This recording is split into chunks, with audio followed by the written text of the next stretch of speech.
देहरादून स्थित मुख्यमंत्री आवास में एक भारत श्रेष्ठ भारत अभियान के तहत उत्तर पूर्वी राज्यों से आए युवाओं ने मुख्यमंत्री पुष्कर सिंह धामी से संवाद किया। 3 दिवसीय राज्य भ्रमण पर आए इन छात्रों ने शिक्षा, सुरक्षा और सांस्कृतिक आदान प्रदान जैसे विषयों पर सवाल पूछे, जिनका मुख्यमंत्री ने आत्मीयता के साथ जवाब दिया। मुख्यमंत्री ने कहा कि उत्तराखंड में देश विदेश से आने वाले छात्रों की सुविधा और सुरक्षा सरकार की सर्वोच्च प्राथमिकता है। उन्होंने उत्तराखंड और उत्तर पूर्व के बीच सांस्कृतिक समानताओं का जिक्र करते हुए कहा कि एक भारत श्रेष्ठ भारत की भावना ऐसे ही संवादों से मजबूत होती है। साथ ही उन्होंने बताया कि राज्य में महिला सशक्तिकरण के तहत लाखों महिलाएं लखपति दीदी बन चुकी हैं और इसके लिए विशेष बजट का प्रावधान किया गया है। कार्यक्रम के दौरान मुख्यमंत्री ने युवाओं को देश का भविष्य बताते हुए उन्हें अपने अपने क्षेत्रों में लौटकर विकास में योगदान देने का आह्वान किया। साथ ही आपको बता दें कि उन्होंने प्रधानमंत्री नरेंद्र मोदी के नेतृत्व में उत्तर पूर्व में हो रहे विकास कार्यों का उल्लेख करते हुए कहा कि इंफ्रास्ट्रक्चर, कनेक्टिविटी और शिक्षा के क्षेत्र में अभूतपूर्व प्रगति हुई है। साथ ही उन्होंने प्रदेशवासियों से अपील की कि उत्तर पूर्व से आए छात्रों के प्रति सम्मानजनक व्यवहार रखें और अतिथि देवो भव की भावना को बनाए रखें। देखिए खास रिपोर्ट।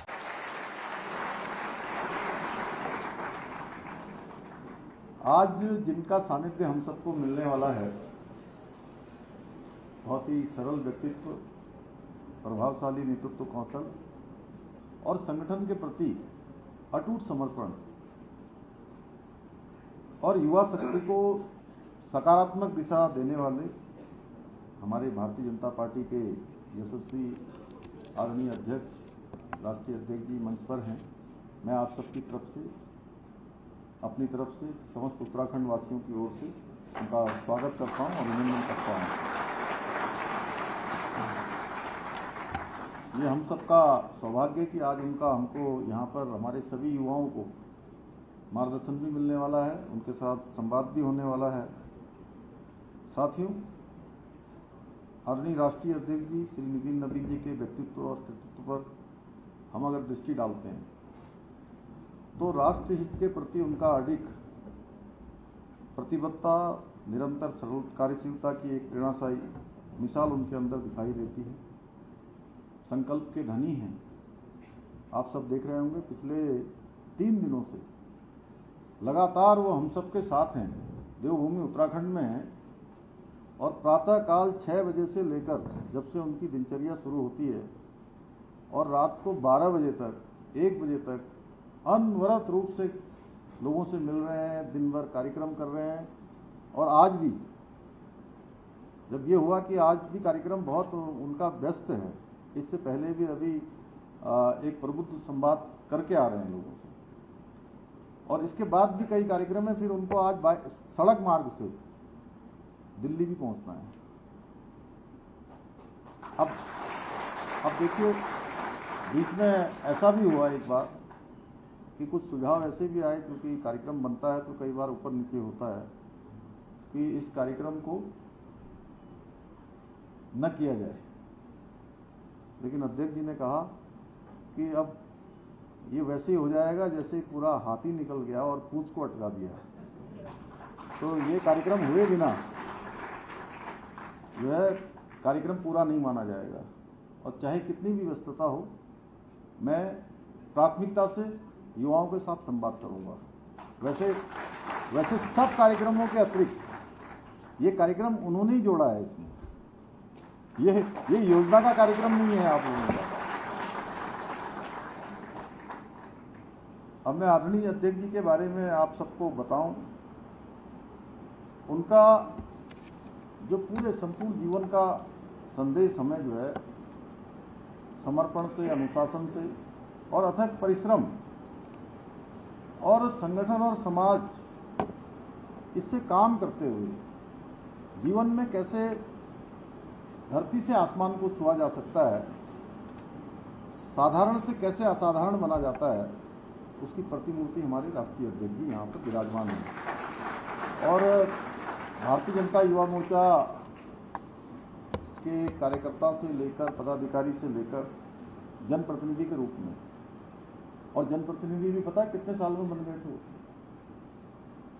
आप सब लोग जितने आयु के हैं उतने साल में वो बन गए थे। मात्र 25-26 साल की उम्र में वो विधायक के रूप में निर्वाचित हो गए थे और उन्होंने अपने दायित्व में पूरी निष्ठा और समर्पण के साथ काम किया।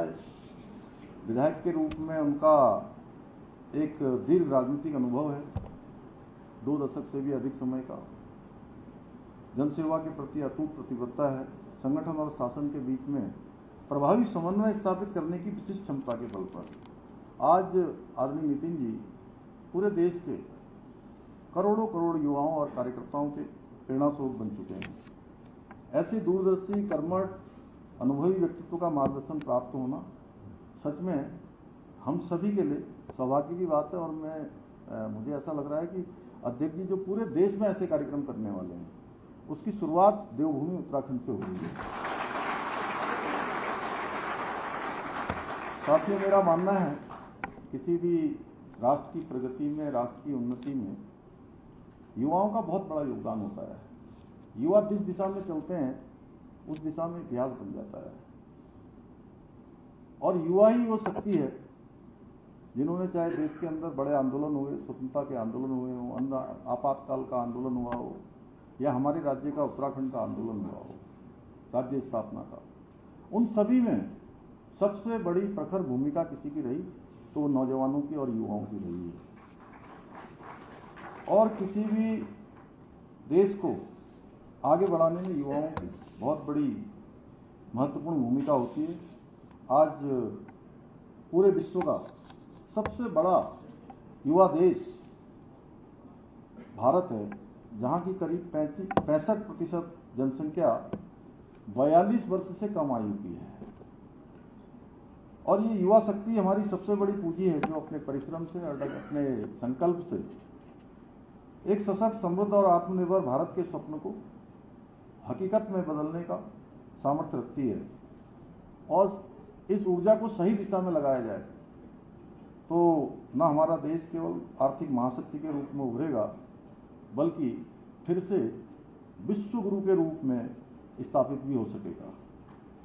साथियों, हम सभी का सौभाग्य है कि आज आदरणीय प्रधानमंत्री श्री नरेंद्र मोदी जी जैसा महान नेतृत्व हमारे साथ है जो युवा शक्ति को ही राष्ट्र शक्ति मानता है। और आज आदरणीय प्रधानमंत्री जी ने राजनीति की उस पुरानी और संकीर्ण सोच को हमेशा के लिए बदल दिया है जो युवाओं को केवल वोट बैंक समझती थी। डबल इंजन की सरकार ने युवाओं को देश का भाग्य विधाता माना है और उन्हें विकसित भारत 2047 का सबसे मजबूत भागीदार बनाया है। क्योंकि ये अमृत काल में अगर विकसित भारत के संकल्प को सिद्धि तक पहुंचाने का सबसे बड़ा दारोमदार किसी के ऊपर है तो आप जैसे सब युवाओं के कंधों पर है, देश की नौजवानों के ऊपर है, देश की तरुणाई के ऊपर है। आज जब केंद्र की सरकार नीतियों को हम देखते हैं केंद्र सरकार की तो साफ नजर आता है कि देश के युवाओं के सपनों को नई उड़ान देने के लिए चौतरफा काम हो रहा है। चाहे स्टार्टअप इंडिया हो, डिजिटल इंडिया हो, स्किल इंडिया हो, make in India, Khelo India जैसे दूरदर्शी अभियान हो या फिर प्रधानमंत्री मुद्रा योजना जैसी महत्वाकांक्षी योजनाएं हों, आदरणीय प्रधानमंत्री जी ने प्रत्येक पहल के केंद्र में युवा शक्ति को रखा है। आदरणीय प्रधानमंत्री जी का दृढ़ विश्वास है कि युवाओं को अवसर, संसाधन और सही दिशा मिले तो न केवल युवा अपना भविष्य संवार सकते हैं बल्कि राष्ट्र के विकास को भी नई गति प्रदान कर सकते हैं। आदरणीय प्रधानमंत्री जी के मार्गदर्शन में उत्तराखंड के अंदर भी हम युवा शक्ति को प्राथमिकता देते हुए पूरी प्रतिबद्धता के साथ निरंतर कार्य कर रहे हैं। जहां एक और हमने स्टार्टअप नीति के माध्यम से राज्य में स्टार्टअप कल्चर को प्रोत्साहित करने की दिशा में काम किया है, वहीं कौशल विकास को प्रमुख एजेंडे में शामिल करते हुए नई योजनाओं और नीतियों को लागू किया है। इसके साथ साथ मुख्यमंत्री स्वरोजगार योजना, मुख्यमंत्री युवा प्रोत्साहन योजना, मुख्यमंत्री कौशल विकास योजना, दीनदयाल उपाध्याय ग्रामीण कौशल विकास योजना जैसी योजनाओं के माध्यम से प्रशिक्षण और तकनीकी सहयोग प्रदान करने के साथ साथ आर्थिक सहायता का भी हमने प्रावधान किया है। इतना ही नहीं, एक जनपद दो उत्पाद योजना, हाउस ऑफ हिमालयाज ब्रांड, इनके माध्यम से हमारे नौजवानों के लिए, युवाओं के लिए बहुत सारे रोजगार के अवसर खुले हैं। इसके साथ ही state millet mission, farm machinery bank, apple mission, नई पर्यटन नीति, नई फिल्म नीति, home stay wed in Uttarakhand और स्वरोजगार योजना जैसी पहलों के माध्यम से युवाओं को स्वरोजगार के क्षेत्र में आगे बढ़ने के लिए निरंतर प्रेरित किया जा रहा है। साथियों, इन सभी पहलों और जनकल्याणकारी नीतियों और युवा केंद्रित प्रयासों के अब सकारात्मक परिणाम भी हमारे सामने आने लगे हैं। प्रदेश में बेरोजगारी दर में 4.4% की कमी आई है, जो कि राष्ट्रीय औसत से भी बेहतर है। ये गौरव हमको प्राप्त हुआ है देवभूमि उत्तराखंड को। यही नहीं, नीति आयोग 2023-24 उसके बाद से कोई रैंकिंग अभी आई नहीं, कोई इंडेक्स नहीं आया। उस इंडेक्स में पूरे भारत के अंदर सस्टेनेबल डेवलपमेंट गोल्स, सतत विकास के लक्ष्यों को प्राप्त करने में उत्तराखंड को पूरे देश में उस इंडेक्स में पहला स्थान प्राप्त हुआ है। साथियों, राज्य के समग्र विकास को ध्यान में रखते हुए प्रदेश में खेल संस्कृति को प्रोत्साहित करने की दिशा में भी हम निरंतर कार्य कर रहे हैं। आप सबको पता है कि पिछले वर्ष हमारे राज्य में राष्ट्रीय खेलों का भव्य और बड़ा सफल आयोजन हुआ था और उस आयोजन ने हमारे देवभूमि को खेल भूमि के रूप में भी आगे बढ़ने के लिए उसका भी मार्ग प्रस्तुत किया था। इसके साथ साथ आज उत्तराखंड में खेलों के क्षेत्र में